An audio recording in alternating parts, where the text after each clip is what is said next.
మా పేరు నగును కిరణ్ కుమారు. మా నాన్నగారి పేరు బాపురెడ్డి. మా తాతగారి పేరు వీరయ్య, కస్తూరి వీరయ్య. మేము గత 50 సంవత్సరాల నుంచి నగునూరులో నివాసం ఉంటున్నాము. మా మాకు గల రేకుల చెడ్డులో గత మేము సమస్య ఏంటంటే ఇక్కడ 2020 ఏప్రిల్లో 1వ తారీఖు నుంచి మా ఆన్లైన్లో మా పేరు తొలగించి వేరే మాకు అగనిస్ట్గా ఉన్న పేరు పెట్టి మమ్మల్ని ఇల్లు లేదని బెదిరిస్తున్నారు. మాకు జేసీబీ తీసుకొచ్చి మా ఇంటిపై దాడి చేస్తున్నారు. దీనికి సహకరించినటువంటి మండల అధికారి, గ్రామ కార్యదర్శి అని ఇంకా ఇతర అధికారులైన పైన చట్టరీత చర్య తీసుకోవాలి. దీనికి సహకరించినటువంటి రాజకీయ అండదండలతోని గ్రామ సర్పంచ్ అయినటువంటి ఉప్పుల శ్రీధరు మరియు గ్రామ ఉప సర్పంచ్ అయినటువంటి దామోదర్ రెడ్డి గారిపై చట్టరీత చర్య తీసుకోవాలని మేము మిత్రపక్షాన్ని వేడుకుంటున్నాము. మాకు ఇట్లాంటి ఎన్నిసార్లు అధికారులకు వీళ్ళు ఇంత దయనీయ పరిస్థితుల్లో ఉన్నా కానీ ఏ అధికారులు కూడా దానికి పట్టించుకోవడం లేదు. కానీ ఎప్పుడైనా మండల అధికారిని వేలుమని ప్రశ్నిస్తున్నారు. కానీ ఈసారి స్వయంగా కలెక్టర్ గారు కానీ మరియు డిపిఓ గారు కానీ వారు స్వయంగా వచ్చి వారిని విచారణ చేపట్టి మాకు తగిన న్యాయం చేయగలని కోరుచున్నాము. మీరు ఎలాంటి దీని గురించి గ్రామంలో ఎవరిని వచ్చి అడిగినా మేము ఏదో ఉన్నాము ఎలాంటి వాళ్ళం అనేది ఎంక్వైరీ చేసినా కానీ దానికి బట్టబయలవుతుంది. నిజాన్ని అబద్ధం చేయడానికి చాలా ప్రయత్నిస్తున్నారు మా ఆపోజిట్ వాళ్ళు.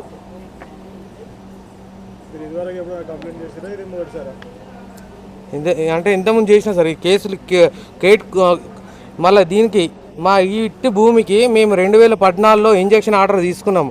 కేసు నెంబర్ OS 202/2014లో కేసు వేసినాము. అది విచారణలో ఉండగానే మా హౌస్ నెంబర్ తొలగించి 2-25/2 అని కొత్త హౌస్ నెంబర్ అలాట్ చేసి పంచాయతీరాజ్ ఈ పోర్టల్లో వారి పేరు నమోదైంది. ఇది కూడా మీరు గమనించి మాకు న్యాయం చేయాలని కోరుచున్నాము. ఆన్లైన్లో కూడా మా పేరు తీసేసారు. మాది 2-25/1 అని శిథిలావస్థలో పెట్టి ఒక కొత్త ప్రొపగండా తయారు చేసి ఇది ఒక ఫార్మాట్ తయారు చేసి మమ్మల్ని విచారణ చేపట్టింది సార్. ఈ రకంగా సహకరించినట్టే ప్రతి ఒక్కరికి అధికారికి కానీ మా రాజకీయ అండదండలు ఉన్న సర్పంచ్ అయినా ఉప సర్పంచ్ అయిన వారిపై చర్య తీసుకోవాలని కోరుచున్నాం. మాది కరీంనగర్ జిల్లా కరీంనగర్ రూరల్ మండలం నగనూరు గ్రామము. కస్తూరి వీరయ్య మా తాతకు 5 కొడుకులు. తర్వాత మా ఇల్లు శిథిలావస్థలో ఉన్నది. మాకు ఇంటి నెంబర్ ఉన్నది. జేసీబీలు పట్టుకొచ్చి బాగా పరిచయం చేస్తారు. 2014 కేసు ఉన్నా కూడా ఇంటి నెంబర్ ఇచ్చి వేరే ఇంటి పెడతారు. డ్రైనేజ్ తీసుకొస్తారు. ఏమనంటే చంపేస్తామంటారు. ఏం చేసుకోమని దిక్కున్న చేట ఎట్టు పడతాటే దిగుతారు. కాంప్లైంట్కి అత్తలేరు. ఆడికి అత్తారు, అధికారులు అత్తారు, చూస్తారు, పోతారు. డ్రైనేజ్ ప్రాబ్లం ఉన్నది. ఇంతకుముందు డ్రైనేజ్ మంచిగా ఉండగా కూడా మళ్ళీ దాన్ని అనవసరంగా మా ఇంటి మొక్కను తీసుకొచ్చి నాదే పట్ట మాకు తెలియకుండా దొంగతనాన మా పేరు తొలగించి మా బాబాయిది వాళ్ళ పేరు రాసుకున్నారు. మా తాతగారి పేరు కూడా ఆన్లైన్ వస్తుంది. మళ్ళీ వాళ్ళ పేరు ఆన్లైన్ వస్తుంది 2020లో. ఇది కేవలం ఉప సర్పంచ్ తన మేలు కోసము ఆడున్న అది బోరింగ్ తీసేసి అధికారంగా బలంతో వంకర దింపుకుంటూ బాగా ఇబ్బంది పెడుతుండ్రు.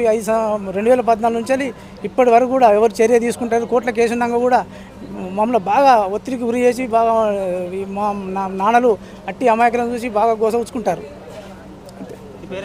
నా పేరు కస్తూరి సంపత్ రెడ్డి.